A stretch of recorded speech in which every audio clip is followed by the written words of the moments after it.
Bonsoir et bienvenue sur ce plateau de présentation de 3 épreuves cyclistes qui auront lieu, entre autres, dans le département de l'Ain. Nous sommes à l'hôtel du département, au sein du conseil départemental de l'Ain, pour présenter ces 3 épreuves qui vous seront successivement donc détaillées par les organisateurs d'Alpe Vélo, mais aussi par différents intervenants. Alors certains sont sur le plateau, d'autres sont en duplex depuis chez eux, puisqu'ils n'ont pu se déplacer dans cette période un peu compliquée de pandémie. Et nous aurons l'occasion donc de parler de l'Indinoise, du Tour de l'Ain et du Tour de l'Avenir. Mais tout de suite, je vous propose de retrouver une toute nouvelle venue, donc 3 épreuves pour le prix d'une en quelque sorte. Il s'agit de l'Indinoise, une cyclosportive que je vous propose de découvrir dans quelques instants.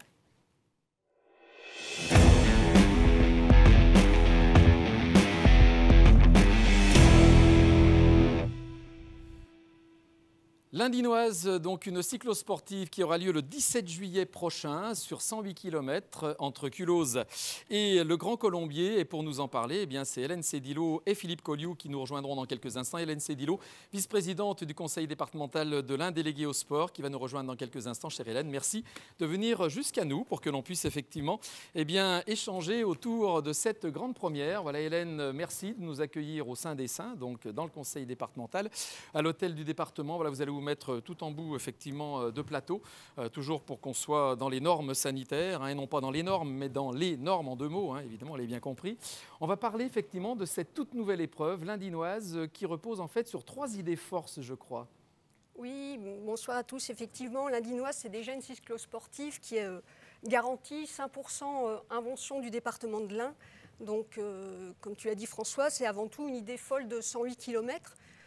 Qui est un petit peu le pendant de la petite reine de 2020, qui a relié Lyon au Grand Colombier. Et là, c'est les amateurs de la petite reine qui pourront s'affronter, en tout cas, sur 3 ascensions redoutables du département de l'Ain, la selle de Fromentel, le col de la Biche et pour terminer, le Grand Colombier, le terrible juge de paix de cette épreuve. La deuxième idée folle, c'est un petit peu une idée plus récréative sur 48 km. Donc là, on sera sur une rando cyclosportive qui sera ouverte à toutes et tous et qui sera surtout ouverte aussi aux vélos à assistance électrique, donc qui permettra à toute une famille de pouvoir, en tout cas en parallèle de cette cyclosportive l'Indinoise, de pouvoir aussi monter un petit peu ce col. Et puis ensuite, une idée promotionnelle, bien évidemment, puisque le département de l'Ain est aussi une terre de vélo, donc ce qui permettra de conjuguer sport et contemplation, et notamment traverser les espaces naturels sensibles du département de l'Ain, avoir des vues panoramiques très riches comme la chaîne des Alpes, le Mont Blanc, et puis bien évidemment le lac du Bourget. Mais je pense que le président se fera un plaisir, en tout cas, de nous rappeler cette marque de fabrique de l'Ain, qui est une terre de vélo. Voilà, en tout cas, merci à tous pour cette idée un peu folle et pour cette idée tonique et novatrice de notre département de l'Ain. Vous serez sur la rando et sur la cyclosportive, Hélène, bien sûr, avec vous. D'accord. Alors moi, je serai sur le Tour de France, logiquement, le 17 juillet, mais je ferai peut-être un saut de puce par hélicoptère, ça ira plus vite. Merci beaucoup, Hélène Cédillo. Voilà pour ce mot d'accueil, en quelque sorte, pour le département de l'Ain. On va retrouver maintenant Philippe Colliou, directeur donc, de l'organisation, qui va nous parler du parcours. Bonjour Philippe, ou bonsoir plutôt. Bonsoir François. Comme on est en studio, on ne sait pas bien s'il fait jour ou nuit, mais enfin, on va dire qu'il fait toujours beau quand on parle de vélo. On va se dire bonsoir. Absolument. Donc parlons du parcours, tout d'abord. Oui, effectivement. Alors c'est une idée, comme le disait Hélène, lancée par le département. Alpe Vélo intervient comme opérateur technique avec l'aide de l'Union cycliste Culose-Belay sur ce parcours. Alors vous avez vu le profil, vous allez le voir. C'est un profil de montagne, puisqu'on est sur 108 km avec 3 ascensions importantes, la montée de la selle de Fromentel, le col de la Biche et la montée finale du Grand Colombier.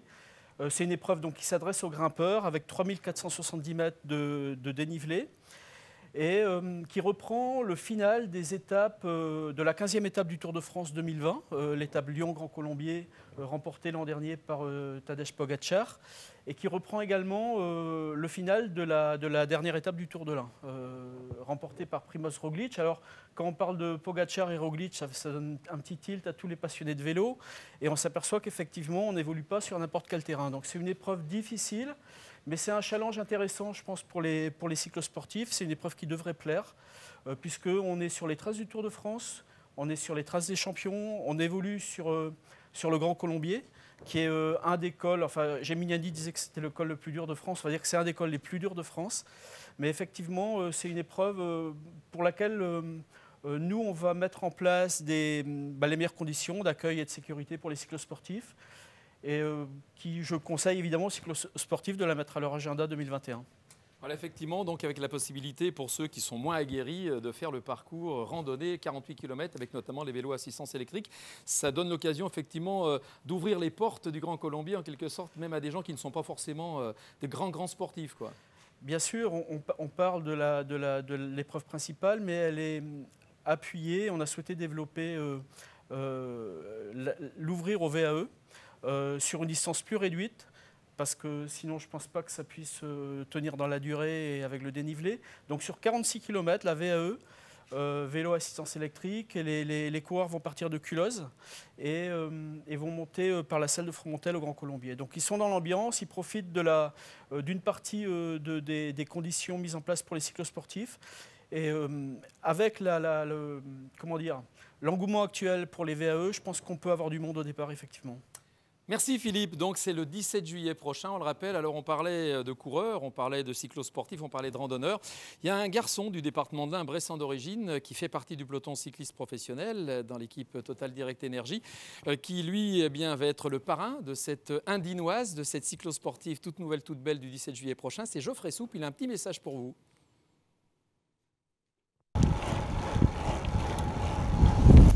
Et bonjour à toutes et à tous, c'est Geoffrey Soupe, cycliste professionnel au sein de l'équipe Total Direct Énergie. On est ici au Mont-Julie sur mes terres d'entraînement dans le département de l'Ain.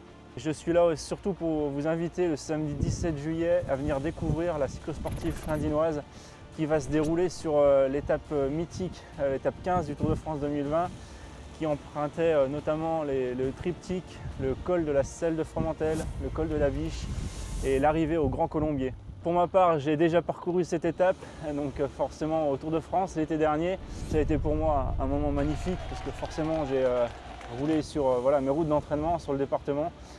Et je peux vous dire et vous garantir que les 3 cols font vraiment extrêmement mal et même bien entraînés. Ça sera un parcours de 108 km et on aura en amont une randonnée pour les vélos électriques de 48 km. Pour vous dire, la rando de 108 km fera 3700 mètres de dénivelé, donc c'est pas rien. Dans la continuité de la cyclosportive l'Indinoise, vous allez retrouver le Tour de l'Ain, le fameux Tour de l'Ain professionnel avec de nombreuses équipes, et le Tour de l'Avenir aussi, la plus grosse course amateur française. Et cette année, vous allez retrouver encore sur le Tour de France le département de l'Ain à l'honneur avec un départ à Oyonnax. Alors je vous invite à venir nombreux et nombreuses le samedi 17 juillet pour venir découvrir ce magnifique département. C'est ouvert à tous. Il suffit simplement d'avoir le bon braquet et le paysage fera le reste.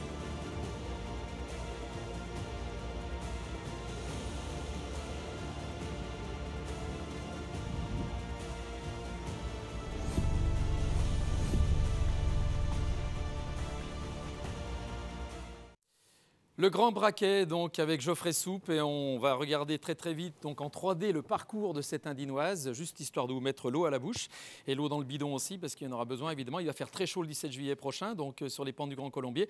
On regarde tout de suite le parcours en 3D pour que vous fassiez une petite idée du fameux dénivelé qu'évoquait Philippe Colliou tout à l'heure.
Voilà donc le parcours en 3D de l'Indinoise. Retenez bien la date, 17 juillet prochain. On va changer d'épreuve. Geoffrey Soupe, vous l'évoquait il y a de cela quelques instants sur le reportage et le message qu'il nous a délivré à tous et toutes. Il y aura aussi le Tour de l'Ain qui aura lieu les 29, 30 et 31 juillet prochains. Il y aura également une cyclosportive le 1er août. Dans quelques instants, eh bien, on retrouve le président du département de l'Ain, Jean Deguéry, qui va nous parler effectivement de la place de ce Tour de l'Ain, justement dans le département, mais aussi dans le calendrier cycliste international. Petite virgule pour le présenter ce tour et ensuite on accueille le président qui nous accueille chez lui.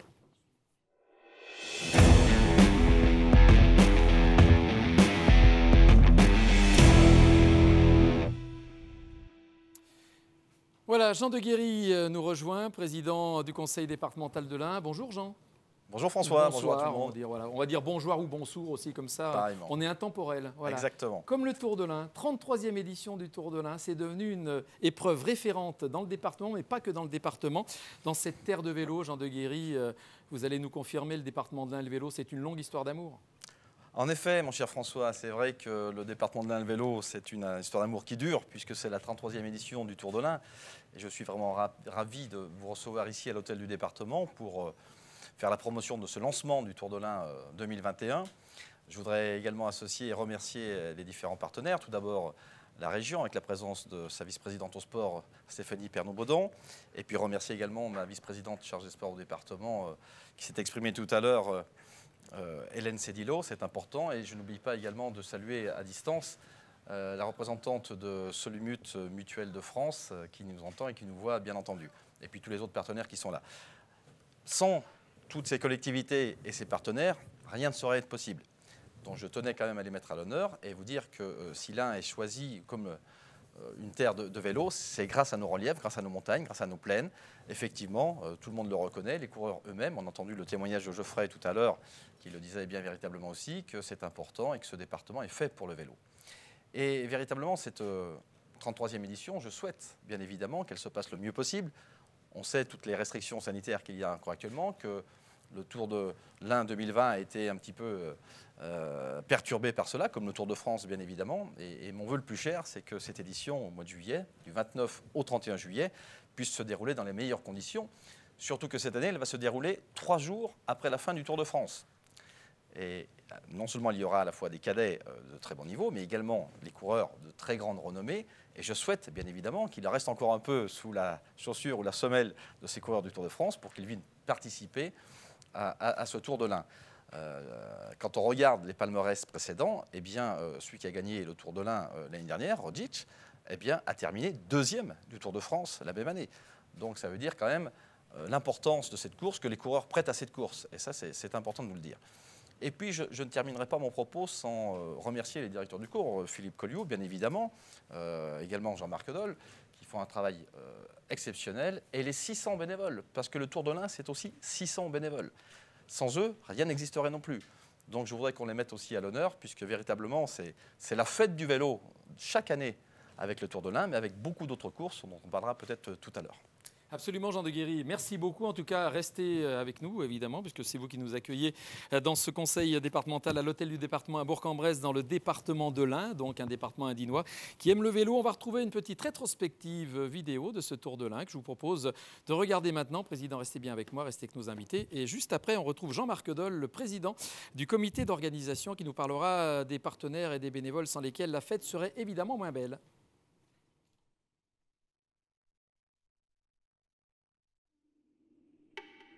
Roglic, und ich glaube, du wirst recht haben mit dem. Der wird jetzt hier gleich das Feuerwerk an dieser Rampe abbrennen. Quintana, Mollema, Conti, they all want at least one of those to do the first. Christopher Froome, Tom Dumoulin, Primož Roglic, que des vainqueurs de Grand Tour, Richie Porte, Bauke Mollema et Froome qui continue.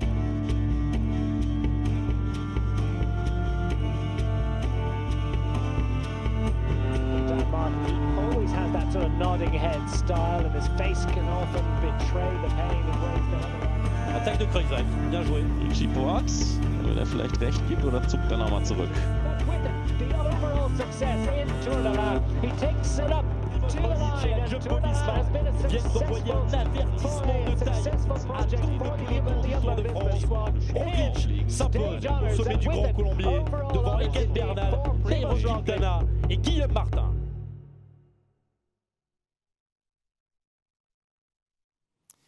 On s'y voit déjà, on s'y revoit évidemment de cette édition précédente avec un plateau exceptionnel. C'est vrai que la date n'y était pas étrangère, mais la notoriété du Tour de l'Ain également. Jean-Marc Dole, bonsoir Jean-Marc. Bonsoir François. Merci Monsieur le Président du comité d'organisation de venir nous parler de ceux, disais-je tout à l'heure, sans lesquels cette manifestation ne serait pas tout à fait la même, les partenaires et puis les bénévoles. Et oui, on va déjà juste un mot pour revenir sur l'année 2020. C'était une année, comme je l'avais dit l'année dernière, un tour extraordinaire au sens littéral du terme, puisque tout était hors norme.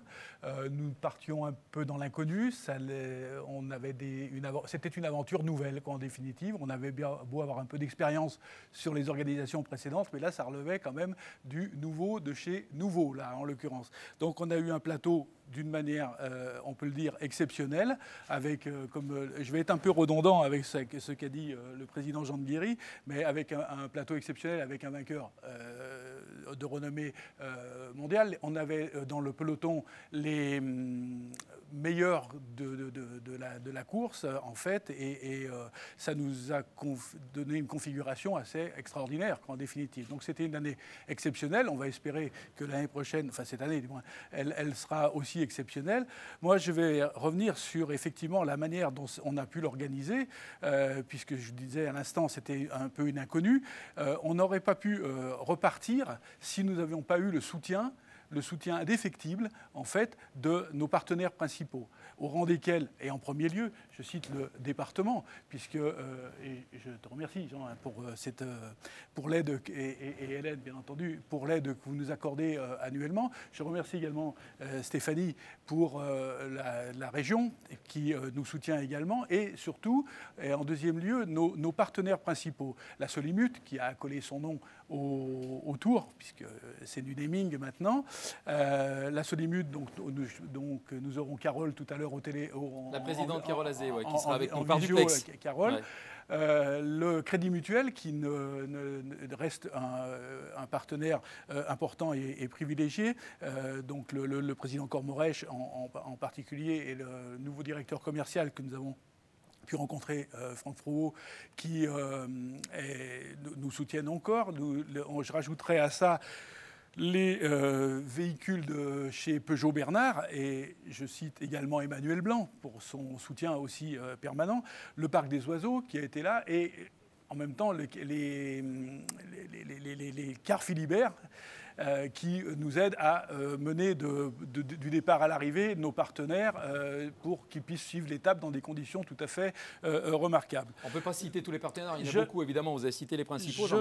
Je vais effectivement m'arrêter là parce que des partenaires, nous en avons donc un certain nombre, et je veux quand même globalement les remercier de leur soutien parce qu'ils ont tous été là sur une année où on ne savait pas réellement ce qu'on allait courir. Et puis, un dernier point sur lequel je me fais fort d'insister annuellement, les 600 bénévoles. Les 600 bénévoles qui vraiment ont été cette année, l'année dernière, remarquables, puisqu'il fallait à la fois faire le travail qu'ils faisaient les années antérieures, mais en plus veiller à ce qu'il n'y ait pas de débordement eu égard aux conditions sanitaires et au port des masques, qui était notre angoisse numéro 1 en définitive. Et ces personnes-là méritent d'être citées et recitées de manière à ce qu'ils comprennent bien qu'ils sont pour nous indispensables. Voilà. Il n'y en a pas un qui avait le masque en plus, je veux dire au niveau sourire. Hein. Ils avaient le masque, mais ils n'avaient pas le masque parce qu'ils étaient très contents de faire cette épreuve. Faut le dire quand même aussi. Ils se sont dévoués complètement. Voilà. Donc c'était vraiment, ça a été pour nous aussi,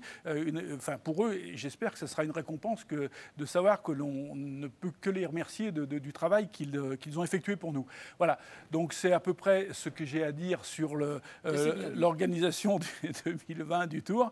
Je souhaite, moi, que le 2021, ça soit un peu plus souple et puis qu'on puisse repartir sur de meilleures conditions. Voilà. Merci beaucoup Jean-Marc Dole, merci président du comité d'organisation du Tour de l'Ain. On va trouver maintenant sur votre écran et sur notre écran le parcours en 3D de ce Tour de l'Ain. Je rappelle les dates, 29, 30, 31 juillet prochain, 3 jours intensifs avec visiblement encore de beaux parcours et puis beaucoup de relief comme chaque fois. C'est parti pour le parcours en 3D.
Voilà, parcours 3D comme 3 départs, comme 3 étapes. Philippe, on va les détailler étape par étape, vite fait, bien fait, comme on dit, de manière triviale et néanmoins efficace.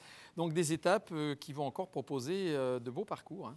Oui, effectivement. Alors, le Tour de l'Ain 2021 va se dérouler du 29 au 31 juillet, jeudi, vendredi, samedi. Et le dimanche 1er août, on aura la cyclosportive.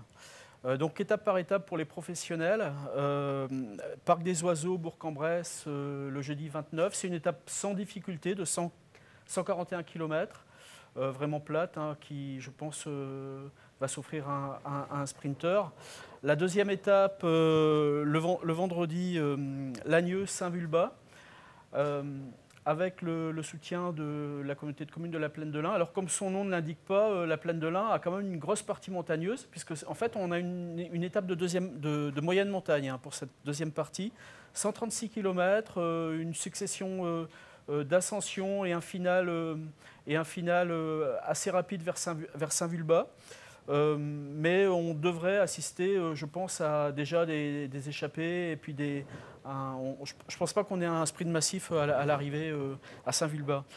Et la dernière étape, Isère Nord, l'Elex-Montjura, avec le soutien de Obligé Agglomération et du Pagex Aglo, une étape difficile de moyenne montagne, 125 km, une succession de montées et descentes, et qui fait les caractéristiques du Tour de l'Ain. 3 jours, une étape de plat, 2 étapes de moyenne montagne. La dernière étape, toujours un petit peu difficile.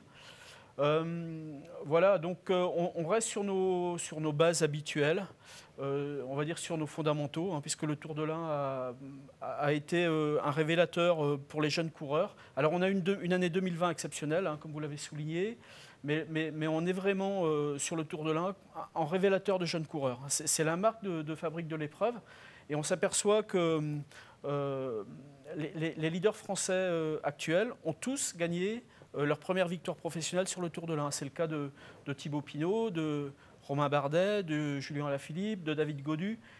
Leur première victoire, c'était sur le Tour de l'Ain. Warren Barguil a également s'est illustré. Il était en équipe de France. Il a remporté le classement du meilleur jeune en 2012. Il a signé son contrat professionnel après. Mais on est vraiment sur cette marque de fabrique de l'épreuve comme révélateur de jeunes champions. Voilà, et j'oublie pas non plus que le Tour de l'Ain, c'est pas que les professionnels, c'est un événement vélo pour tous qui intègre les cadets et les cyclosportifs. Justement, les jeunes, ce sont aussi les cadets, donc des cadets qui seront là, présents fidèles au poste également, qui feront une partie du parcours de chaque étape évidemment, et puis la cyclosportive, on en parlait tout à l'heure. Oui, effectivement, les cadets, bon, ça nous tient vraiment à cœur, hein, puisque sur le comité d'organisation, on a beaucoup de bénévoles de différents clubs formateurs, et c'est un peu notre essence de former des jeunes, des tout jeunes. Donc le Tour de l'Ain cadet existe depuis longtemps. Il n'a pas pu se faire en 2020 à cause des conditions que l'on connaît tous. Il est programmé pour 2021 sur 3 étapes. Et en fait, les jeunes cadets, 15-16 ans, participent au Tour de l'Ain dans les mêmes conditions que les professionnels. Ils évoluent sur les 50 derniers kilomètres de chaque étape, juste avant les pros. Et pour eux, c'est très valorisant et très formateur. Les cyclos ne sont pas, par contre, intégrés sur les 3 premières journées. On a une journée différente et le dimanche 1er août pour eux sur les Monts-Jura, avec un départ et arrivée à l'Elex, une épreuve de 108 km, assez difficile également. D'accord, en tout cas, voilà, rendez-vous donc 29, 30, 31 juillet et 1er août. Mais pour continuer avec justement les pros du vélo qui sont issus du département de l'Ain, on avait tout à l'heure Geoffrey Soupe au niveau de l'Indinoise. On va retrouver maintenant un autre coureur, il est chez Cofidis, il s'agit de Pierre-Luc Perrichon. Lui est un habitué aussi du Tour de l'Ain et du Tour de France. Il a quelques mots à nous dire aussi concernant ce Tour de l'Ain.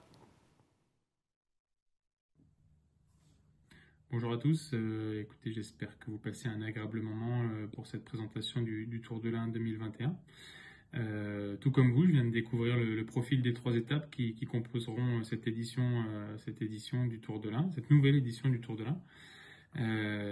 On va rentrer tout de suite dans le vif du sujet avec la première étape, une étape relativement plate et je pense que je surprendrai personne en disant que ça va sûrement arriver au sprint, un sprint massif, étape réservée aux sprinteurs.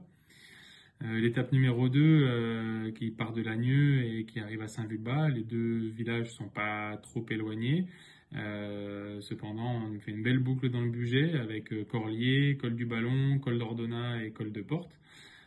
Col de Porte qui sera un peu le juge de paix de cette étape, mais l'arrivée n'est pas au sommet. Il y a une grande descente pour redescendre sur l'Agneux, descente assez technique pour retourner sur l'Agneux, puis ensuite retourner à Saint-Vulbas. Donc je pense que en fonction du leader, du vainqueur de la veille et de l'équipe qui va vouloir contrôler, ça peut être une étape qui est propice aux échappées. Et pour finir une traditionnelle, une étape qu'on a l'habitude de voir sur le Tour de l'Ain, avec un départ d'Isère Nord, une arrivée à l'Elex Mont-Jura, le col de Mentières. Voilà, une étape de grimpeurs. Je pense que le peloton va arriver plus ou moins groupé au pied de Mentières. Peut-être un début d'accélération dans la côte de Giron. Et puis une explication finale pour les costauds dans la montée de l'Elex pour l'arrivée finale du Tour de l'Ain. Voilà, écoutez, j'espère que le contexte sanitaire nous permettra de disputer cette édition dans des bonnes conditions. Et j'espère vous retrouver au départ du Parc des Oiseaux à Villars-les-Dombes pour cette belle édition. Merci à tous, bonne soirée, au revoir. Voilà le message de Pierre-Luc Périchon, donc un habitué du département. Il est un Dinois évidemment également du Tour de l'Ain et du Tour de France, disais-je tout à l'heure, entre autres épreuves. Cela va de soi. Alors Jean-Marc Dole, le président du comité d'organisation, évoquait tout à l'heure Solimut Mutuelle de France. Carole Azé, sa présidente, est avec nous, alors en direct et en duplex. Chère Carole, bonsoir. Bonsoir. Et merci d'être avec nous, présidente de Solimut Mutuelle de France, qui a donc donné son nom générique à ce Tour de l'Ain. On va peut-être rappeler quelles sont les valeurs de Solimut et puis de quelle manière les valeurs de Solimut et celles du Tour de l'Ain étaient faites pour se rencontrer. Oui, alors les valeurs de Solimut, Solimut Mutuelle de France, c'est une mutuelle et notre objet social s'inscrit dans une démarche à but non lucratif et issue de l'économie sociale et solidaire. Ce qui fait que notre identité, elle est construite sur des valeurs de solidarité, proximité et démocratie participative et citoyenne. Et nous militons, puisque nous avons des militants mutualistes et bénévoles également, qui s'impliquent dans le territoire. Nous pensons que l'accès à la santé au plus large possible est essentiel et que les conditions de vie des personnes, que ce soit la mobilité, le logement, l'environnement, mais aussi l'accès à la culture et l'accès au sport, ont impacté fortement la santé. Et c'est pour ça que nous militons dans nos valeurs pour le droit à la santé de toutes et tous, quelle que soit la situation de chacun, son origine, ses conditions. Et donc, pour la deuxième question sur les valeurs partagées avec le Tour de l'Ain, elles s'inscrivent dans cette même ambition que le Tour de l'Ain porte fortement, de porter une vision sociale et citoyenne du sport pour tous. Si je voulais résumer en 3 éléments essentiels, des valeurs de démocratie, d'éducation populaire, avec une pratique sportive accessible au plus grand nombre et sans discrimination, comme nous le faisons dans notre fonctionnement à Solimut. Des valeurs de proximité, avec cette course cycliste qui est attachée à valoriser le territoire du Tour de l'Ain avec le département. Et nous sommes, nous, également présents à travers notre réseau d'agences, de militants, de salariés ancrés au plus près des populations dans ce territoire-là. Et enfin, des valeurs de solidarité, car le cyclisme, on ne le répétera jamais assez, c'est un sport d'équipe au sein duquel, sans le collectif, l'individu ne peut pas s'épanouir. Et c'est le fondement du mutualisme. Donc, c'est tout à fait naturel que nous soyons partenaires du Tour de l'Ain, et ce, depuis maintenant plus de 20 ans. Merci beaucoup, Carole Azé. Donc, merci de votre intervention et merci à Solimut Mutuelle de France, qui est le sponsor historique du Tour de France, 33e édition. Effectivement, plus de 20 ans de partenariat. Et puis, par la grâce, évidemment, des regroupements entre mutuelles, eh bien, Solimut Mutuelle de France était déjà présent avec des mutuelles plus locales et plus départementales au tout début du Tour de l'Ain. Voilà, on va quitter Carole Azé pour retrouver la vice-présidente du Conseil régional Auvergne-Rhône-Alpes, Stéphanie Pernaut-Baudon, qui va nous rejoindre. Merci, Stéphanie, d'être avec nous. Voilà. Merci d'être là. On va vous retrouver pour nous parler effectivement de l'engagement de la région Auvergne-Rhône-Alpes auprès des organisateurs du Tour de l'Ain. Ça n'est pas un hasard parce que l'Inter de vélo, c'est aussi l'un département de cette belle région forte de 11 départements. Voilà, c'est un département qui est le département du vélo, comme le dit le président du département, il a bien raison, mais ça s'inscrit dans un travail que nous réalisons avec tous nos partenaires sur l'ensemble de la région. Et effectivement, cette région Auvergne-Rhône-Alpes, c'est la région du sport et à cette période d'été, c'est le vélo en particulier avec toutes les étapes qu'on peut trouver sur des compétitions nationales, internationales et puis évidemment sur le Tour de l'Ain qui pour nous a un intérêt tout particulier. D'abord, ça se passe dans un très beau département, comme l'a dit Jean Deguerry, qui accueille évidemment ces compétitions sportives.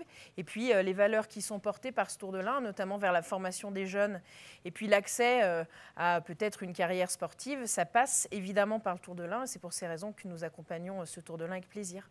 Avec une belle fidélité également, effectivement. Merci Stéphanie Pernod-Baudon, donc, qui est vice-présidente chargée des sports, mais pas que de ça. Il y a aussi la formation professionnelle, l'apprentissage. Donc les jeunes, c'est vrai que vous aimez bien vous occuper des jeunes, hein, comme on dit. J'aime bien les jeunes. Bah, vous avez bien raison, voilà. Et vous le rendez bien d'ailleurs. Voilà. Oui. Vive la jeunesse, voilà, c'est vrai, qu'est-ce qu'on ferait sans les jeunes? Eh ben, le Tour de l'Ain ne serait pas le Tour de l'Ain sans les jeunes non plus. Voilà. Écoutez, merci beaucoup. On va arriver au terme de cette présentation de ce Tour de l'Ain. Donc dans quelques instants, nous allons fermer ce chapitre Tour de l'Ain pour ouvrir un troisième et dernier chapitre dans cette émission de lancement donc, de ces 3 épreuves d'Alpe Vélo avec le Tour de l'avenir qu'on va retrouver d'ici quelques instants avec la traditionnelle virgule pour montrer qu'on change justement d'épreuve. À tout de suite.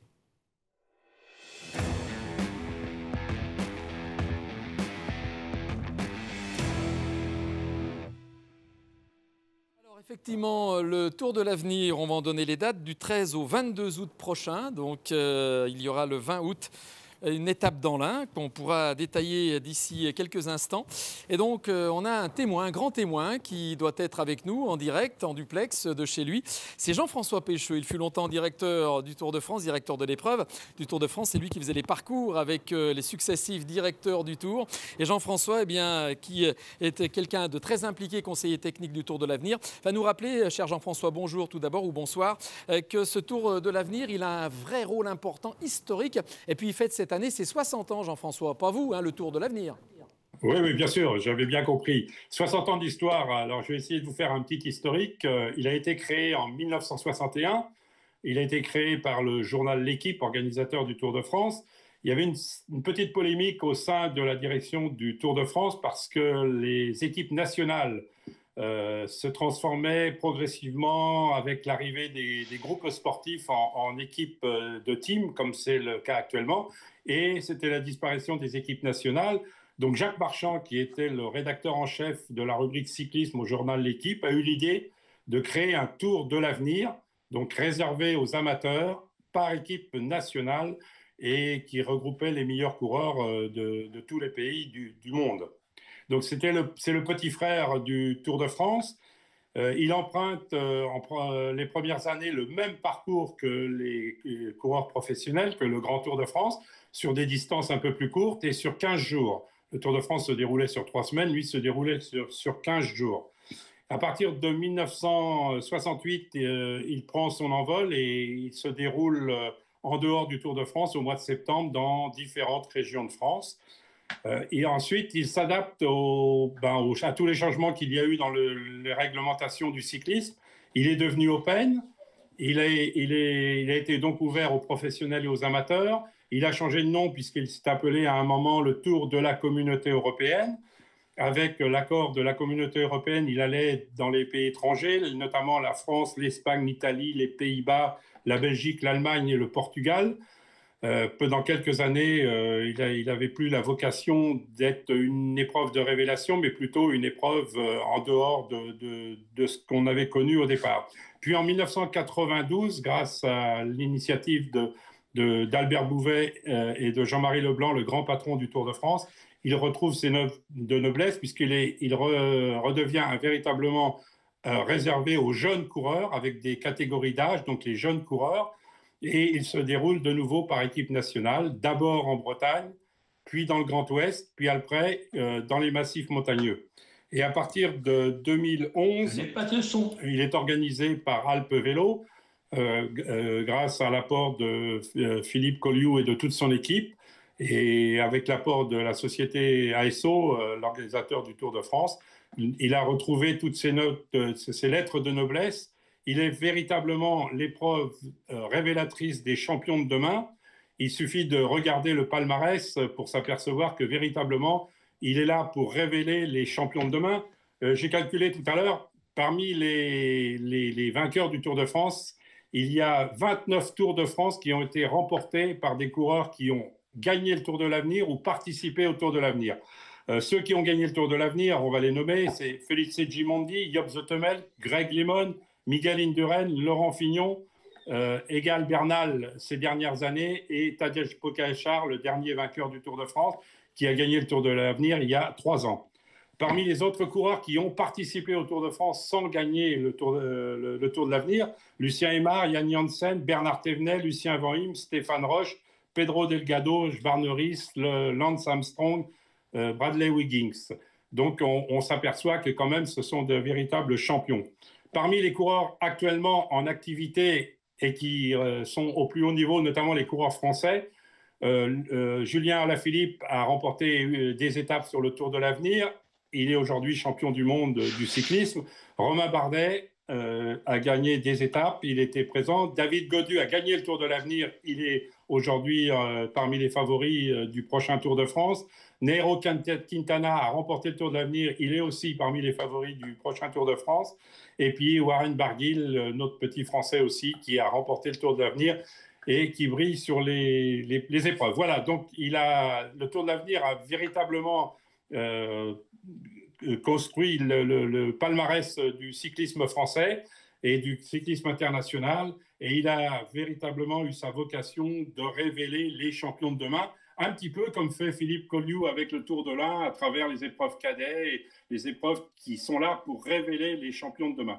Voilà, donc on en est à la 60e édition et espérons qu'il dure encore très longtemps pour nous révéler les champions de demain. Merci beaucoup Jean-François Pécheux, merci Jean-François, donc conseiller technique de ce Tour de l'Avenir qui porte bien son nom, donc le Tour de l'Avenir, puisque Jean-François vient de le confirmer, il a consacré de nombreux champions qui ensuite ont confirmé sur les plus grands tours. C'est un grand tour, n'oublions pas. On va regarder une rétrospective de quelques années, d'une dizaine d'années en arrière, pour voir ce qui s'est passé sur ce Tour de l'Avenir, et puis après on retrouve évidemment donc le témoignage d'un ancien vainqueur, puis le parcours 3D et les explications de Philippe Colliou.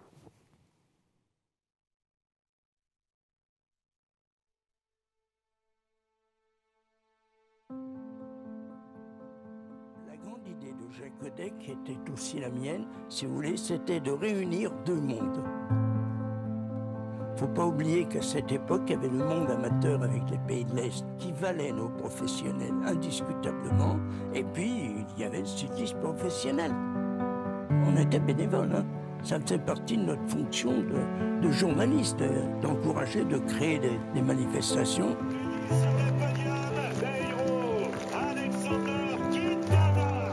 C'est du plaisir parce que dans tous ces jeunes coureurs, on va retrouver l'avenir du cyclisme mondial.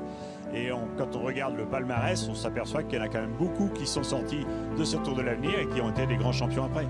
David Gaudu, c'est à toi.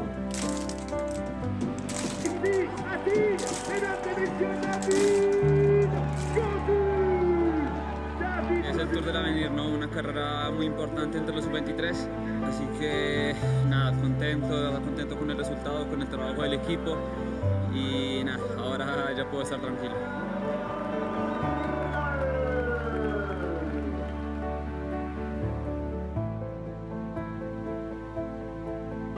I think next year is just for learning and to stay to race much as I can, so I can learn. So.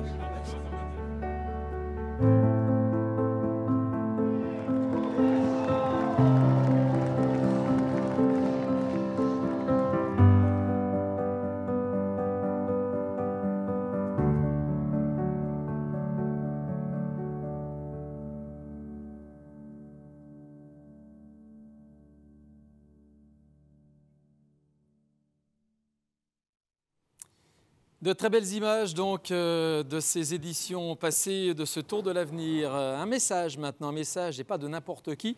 On l'a évoqué tout à l'heure, vainqueur en 2018 du Tour de l'Avenir. Tadej Pogačar a inscrit son nom au palmarès du Tour de France cycliste l'an dernier, l'un des plus jeunes vainqueurs depuis que la Grande Boucle existe. Le Slovène a quelques mots à vous dire, consacré justement à ce Tour de l'Avenir qu'il a justement consacré aussi. C'est parti. Hello, my name is Tadej Pogačar and I'm Tour de France 2020 winner and also Tour de l'Avenir 2018. I wanted to say how great race this was when I was racing. I did only one time, but yeah, it was a really nice experience. You come in top shape there, everybody, and it feels almost like Tour de France for under 23. So I'm telling you guys good luck in the future. I want to all of you have really good times and fun in this race, and good luck. Viva la Tour de l'Avenir. Le Tour de l'avenir, voilà, dit par Tadej Pogačar, donc un mélange de slovène et d'anglais. Voilà, il va apprendre le français parce qu'il va être de plus en plus souvent chez nous. On peut s'y attendre. Philippe Collu, on vous retrouve, directeur de l'épreuve également, pour présenter justement cette édition 2021 qu'on est content de retrouver. Hein. Oui, effectivement, la course n'a pas pu s'organiser l'année dernière pour raison de crise sanitaire, évidemment. Donc on est très heureux de la reprogrammer pour 2021. On est très confiant évidemment sur son organisation au mois d'août prochain.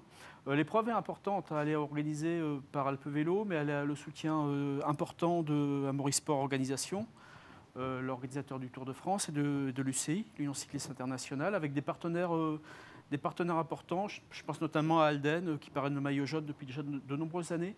Et tous ces partenaires ont souhaité vraiment faire le maximum pour reprogrammer l'épreuve cette année. Donc elle est prévue du 13 au 22 août sur un parcours qui va reprendre la trajectoire que l'on avait prévue initialement en 2020, c'est-à-dire on va partir du Grand Est pour aller sur Auvergne-Rhône-Alpes, mais je vous propose de le découvrir en vidéo. Allez, on va regarder effectivement le parcours en 3D, ces fameux 3D qui nous permettent de bien situer les parcours complets de chacune des étapes.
Voilà Philippe, on va détailler vite fait quand même les étapes de ce Tour de l'avenir avec notamment un jour particulier pour les Indinois et Indinoises parce qu'il y aura une étape 100% dans l'Ain.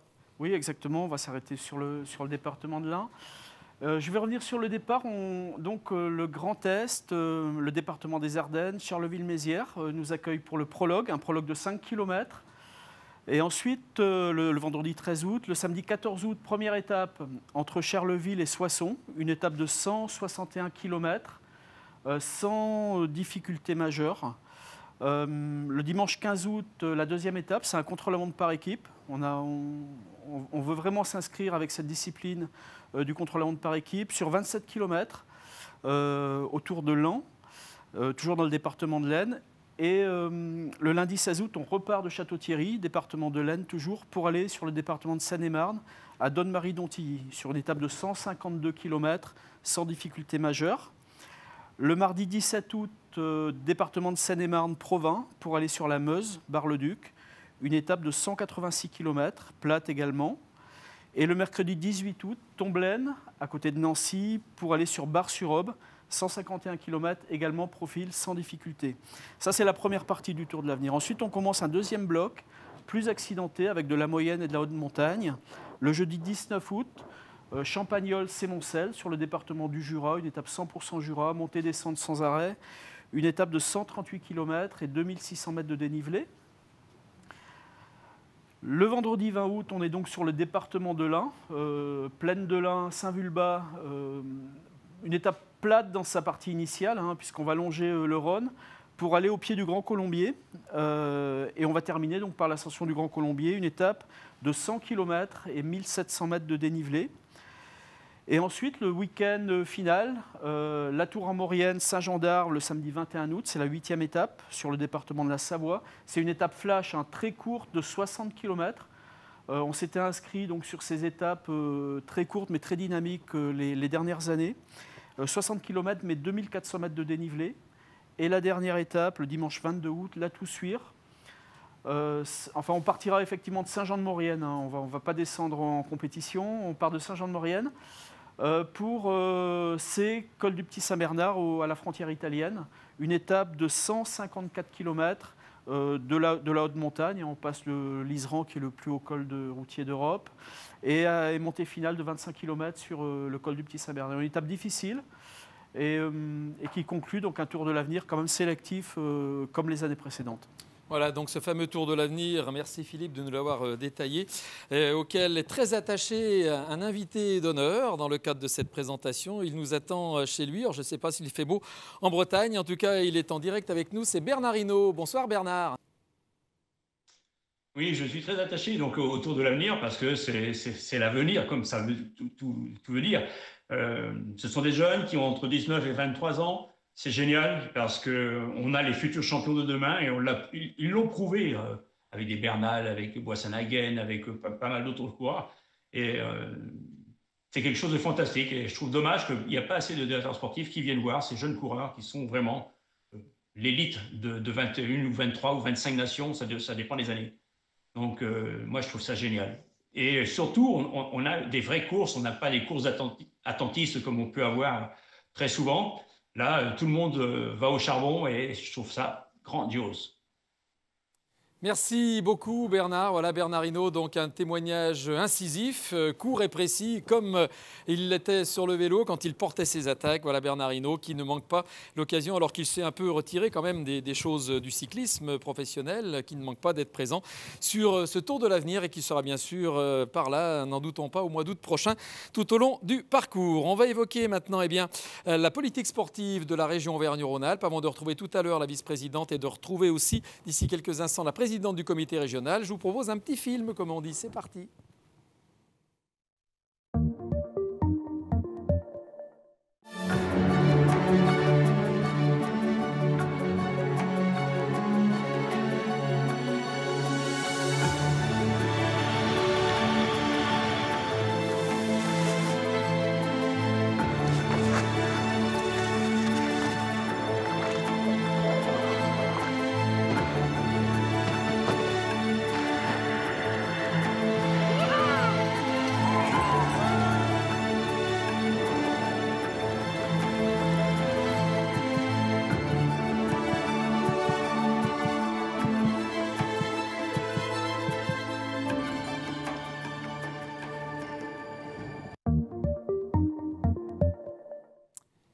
La région Auvergne-Rhône-Alpes sera donc très impliquée dans ce Tour de l'Avenir cette année encore, n'en doutons pas et on en est sûr et certain. Et on va retrouver tout de suite la présidente du comité régional Auvergne-Rhône-Alpes de cyclisme, Christelle Rey, qui est avec nous. Christelle, bonsoir. Bonsoir François, bonsoir tout le monde. Ravi, Christelle, de vous avoir avec nous pour parler de formation, justement, parce que c'est vrai que la vocation d'un comité régional de cyclisme, il est d'être au soutien des clubs, bien sûr, et notamment dans tout ce qui touche à la formation et les jeunes. Oui, tout à fait. On a une mission première qui est l'administration des 10 disciplines du cyclisme sur tout le territoire d'Auvergne-Rhône-Alpes. Donc, ce n'est pas la mission la plus passionnante, mais elle est obligatoire. Mais effectivement, en termes de développement et de formation, on essaie d'être très présent. Développement des équipements, développement également des pratiques, avec en premier lieu la féminisation, également le sport santé qui se développe beaucoup et le savoir rouler à vélo pour les jeunes et les scolaires. Et ce qui nous tient souvent très à cœur, effectivement, au sein des clubs, c'est l'accompagnement des sportifs vers le haut niveau, à partir de l'âge de 15-16 ans. Donc c'est un peu le lien avec le Tour de l'Avenir, bien évidemment. Alors une épreuve qui accueille des équipes nationales de haut niveau, mais aussi une équipe Auvergne-Rhône-Alpes pour permettre aux jeunes de la région Aura, justement, d'être aussi avec les meilleurs de leur catégorie d'âge. Oui, c'est le cadeau de Noël habituel, sauf les années Covid, on va dire. Donc le Tour de l'Avenir est très important pour nous. Tout d'abord, il se termine dans notre région, en Auvergne-Rhône-Alpes. Il se joue chez nous. Donc c'est une source de grande motivation pour les clubs et les athlètes hommes-route du comité Auvergne-Rhône-Alpes. Auvergne-Rhône-Alpes, c'est la région de France où il y a la plus grande densité de clubs formateurs. On les appelle les clubs de National 1 et de National 2. Nous en avons 10 au total sur tout le territoire. Et ce sont à peu près une centaine de coureurs finalement qui pourraient postuler à la sélection régionale pour le Tour de l'Avenir. Et c'est autant de chances qu'ils n'auraient pas avec leur club, de par la réglementation, et pas forcément avec l'accès à l'équipe de France. En tout cas, pour nous, la confrontation de nos meilleurs coureurs à l'élite mondiale et à ceux qui, 1, 2, 3 ans après, vont pouvoir gagner le Tour de France, c'est quelque chose de formidable. Et c'est pour les athlètes d'Auvergne-Rhône-Alpes dans leur parcours de formation une vraie bonne raison de rester dans les clubs de la région ou bien d'y venir.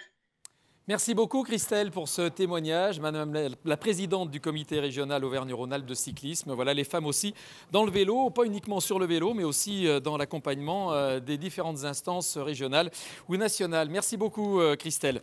On va retrouver justement un jeune qui va nous rejoindre d'ici quelques instants. Il était dans l'équipe Auvergne-Rhône-Alpes en 2019. Il a terminé 19e au général. C'est Jacques Le Breton qui va nous rejoindre dans quelques instants. Bonjour Jacques. Bonjour. Ou Bonjour bonsoir. à tous. Voilà, bonsoir, on va dire ouais. bonjour et bonsoir. Comme ça on est tranquille parce que, encore une fois, temporalité, c'est bien pratique, quelles que soient après les diffusions successives et postérieures de cette émission. Comme ça, on est tranquille. Voilà, Jacques Le Breton, qui n'est pas breton, qui est jurassien d'origine, mais qui court dans un club de la région Auvergne-Rhône-Alpes. Oui, tout à fait. Je suis licencié à l'Excel, donc les sports cyclisme Saint-Étienne-Loire, depuis maintenant 3 ans. Et j'ai eu la chance, dès ma première arrivée à Saint-Étienne, de participer à ce Tour de l'Avenir, donc en 2019, sous les couleurs de l'Auvergne-Rhône-Alpes. Et ça a été un moment incroyable pour moi, ouais. 19e au général, c'est fou ça quand même, parce que quand on voit le plateau qu'il y avait en 2019, c'est une belle perf. Ça a été une sacrée découverte, oui, parce que des courses de plus d'une semaine, on n'en a pas en amateur, surtout en espoir, avec un plateau aussi incroyable. C'est vrai que voilà, ça a été vraiment chaque jour très intense. Et ça a été la cerise sur le gâteau de pouvoir le terminer à une telle place. Donc non, j'en garde vraiment un très bon souvenir, effectivement. Ça amène quoi pour un jeune comme vous ? Ça amène vraiment beaucoup de motivation. Voilà, on voit des gens avec lesquels on a couru, qui ont participé à ce tour. Quand on les regarde maintenant à la télé, justement briller sur les courses comme le Tour de France, ça nous fait rêver, ça nous donne envie de continuer à nous battre pour accéder à ce niveau, que rien n'est impossible, il suffit d'y croire et de travailler, effectivement. Et voilà, on continue. L'année dernière, on a beaucoup eu de déceptions par rapport au Covid qui a obligé l'annulation du Tour. Mais cette année, on revient le couteau entre les dents et on espère qu'il sera maintenu pour avoir notre petite revanche, effectivement. Alors vous y serez a priori, soit dans l'équipe Auvergne-Rhône-Alpes, soit peut-être même dans l'équipe de France, non ? Je devais déjà y être l'année dernière sous le maillot bleu-blanc-rouge. Maintenant, voilà, la saison va être longue jusqu'en août, donc je vais essayer de prouver que j'ai encore ma place cette année d'y être. Et oui, je croise les doigts pour être au moins avec l'une des 2 sélections pour le mois d'août. Voilà, c'est tout le mal qu'on souhaite à Jacques Le Breton. Merci beaucoup Jacques pour ce témoignage. Donc 19e en 2019. Là, il ne faudrait pas être 21e en 2021. Il faudrait mieux être plus près des places d'honneur. Mais on vous fait confiance. On est sûr et certain que ça va bien se passer. On va retrouver maintenant Stéphanie Pernaut-Baudon, la vice-présidente de la région Auvergne-Rhône-Alpes, qui va nous parler de l'investissement plein et entier aussi de l'entité régionale dans ce Tour de l'Avenir, Stéphanie. Oui, un Tour de l'Avenir qui est aussi un Tour de l'Avenir qui passe évidemment en Auvergne-Rhône-Alpes. Mais je vois que de toute façon, c'est une obligation pour tous les tours cyclistes qui existent sur le territoire national, qui a pour nous un intérêt particulier justement sur les jeunes et la sélection régionale que nous soutenons évidemment. Je crois que c'est très important et ça fait partie de la politique sportive régionale de permettre justement à de jeunes coureurs de se confronter à des sportifs qui sont amenés à être de grands champions et pourquoi pas à se dire finalement j'y arrive. On a eu l'exemple il y a quelques instants et de se dire finalement le prochain grand champion français ce sera moi. C'est tout ce qu'on espère en fait, de leur permettre d'avoir cette expérience, d'avoir des courses plus longues que ce qu'on leur autorise de faire habituellement et demain, évidemment, de représenter brillamment leur région, mais aussi leur pays dans les courses internationales qui pourront, j'espère, pouvoir réaliser en tant que grands champions sportifs et cyclistes. Donc l'Inter de vélo, Auvergne-Rhône-Alpes, terre de vélo aussi. Mais je crois que tout le monde le sait. Les autres ont beaucoup de mal à l'admettre, mais nous savons qu'Auvergne-Rhône-Alpes, et là en particulier, est une terre de vélo. Merci beaucoup Stéphanie, merci beaucoup d'être venue jusqu'à nous pour témoigner de l'engagement de la région Auvergne-Rhône-Alpes donc auprès des organisateurs d'épreuves cyclistes et bien sûr du Tour de l'Avenir. Jean de Guéry va nous rejoindre pour le mot de la fin. Alors FIN, pas FAIM évidemment, hein, voilà, même si vous vous apprêtez peut-être à vous mettre à table, on ne sait jamais. En tout cas, Jean de Guéry, voilà, c'est le moment de rappeler que ces 3 événements auront lieu en partie pour le Tour de l'Avenir, totalement pour le Tour de l'Ain et totalement pour l'Indinoise dans ce département indinois et que ce n'est pas un hasard. Non, ce n'est pas un hasard, parce qu'il y a moins d'une semaine, nous participions déjà au lancement d'une très belle course de VTT cette fois-ci, la Forestière. Donc ici même, dans les locaux du département, avec mon collègue président du Jura, eh bien, nous avons mis en place cette Forestière pour la 30e édition. Ça montre bien que les choses s'ancrent bien dans le département de l'Ain. Et cette 33e édition du Tour de l'Ain en est également la preuve. Donc évidemment, ce soir, nous lançons trois belles épreuves, le Tour de l'Ain, le Tour de l'Avenir et une petite dernière, l'Indinoise. C'est important de le souligner. Il y a toujours un peu de nouveauté dans ces courses. Et 2021 sera encore un très grand cru. Donc ça montre bien que l'Ain est une terre de cyclisme, dans la région Auvergne-Rhône-Alpes qui en est une à part entière également. Et j'ai envie de dire qu'il y en aura encore cette année pour tous les braquets et tous les mollets. Parce qu'on fait également un plan vélo dans ce département avec Hélène Cédillo. Et derrière, que ce soit pour les familles, que ce soit pour les sportifs, que ce soit pour les professionnels, il y en a vraiment pour tous les goûts et pour tout le monde. Et ça, c'est le plus important. Donc on terminera encore cette année 2021 avec un grand événement, avec le Graal, puisque le Tour de France fera encore étape chez nous, avec un départ à Oyonnax pour arriver chez nos amis au Savoyard du Grand Bornand. Ça encore, c'est un plus. Nous nous battons chaque année pour que l'Ain soit reconnu au plus haut niveau comme une terre de vélo. C'est le cas. Et je remercie encore Christian Prudhomme de bien le sentir et de nous offrir ce genre d'étape. C'est important pour nous, c'est important pour les jeunes, comme on a vu également tout à l'heure, ceux qui se sont exprimés, de montrer qu'ici dans l'Ain, on aime le vélo. Merci Jean de Guéry, voilà, Christian Prudhomme qui effectivement connaît très bien le département depuis le temps qu'il y vient, il y revient. Il est même d'ailleurs un amoureux qui s'avoue donc éperdu de ce grand colombier, la pyramide du budget, donc qui sera encore à l'honneur évidemment dans les années à venir, faisant partie maintenant des incontournables de la grande boucle. Donc voilà, on vous a présenté l'Indinoise, le Tour de l'Ain et le Tour de l'Avenir. J'espère que vous avez passé un très bon moment en notre compagnie. On se quitte évidemment donc avec un générique comme chaque fois et on vous dit rendez-vous sur les routes de l'Ain pour pédaler ou pour regarder ceux qui pédalent. En tout cas, merci de votre attention. À très vite.